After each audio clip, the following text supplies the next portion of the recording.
Let's get more on the Pope's final day in public. Father John Cyr is a Catholic priest in St. Patrick Catholic Church in Tolono in Illinois. Thank you very much for giving us your time. What do you make of the Pope's decision to go? What do you hope for from his successor? Well, we're sad to see him go, but of course he has the prayers and support of the Church as Pope. If he decides to resign as he has, then we assure him of our prayers. Obviously, his health, he has said his health no longer allows him to lead as he would like. So after much prayer and consultation, he has decided to resign. And of course, a historic event in the life of the Church, a Pope resigning, it's historic.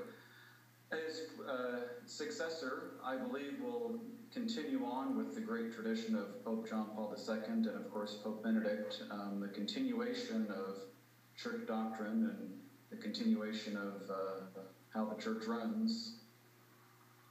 Can I ask you, he, of course, has appointed the majority of the cardinals who will choose his successor. Where do you expect the next Pope to come from?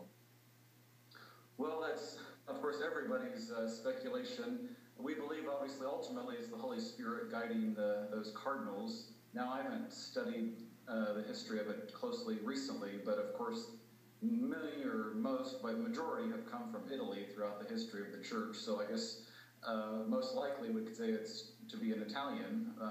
But of course, as an American, a little bit of hometown pride would say it'd be nice to see an American Pope. I don't think it'll happen, but yeah, it's lots of speculations. And of course, you might say too, in the sense of the tradition or the history of it, top-ranking Vatican cardinals often have the experience, so to speak, to step into the job.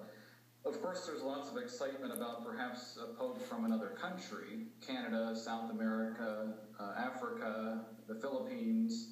I think that could be very exciting in the missionary perspective of the Church, the international perspective of the Church. To bring a cardinal from afar in to the Vatican, I think, would be exciting.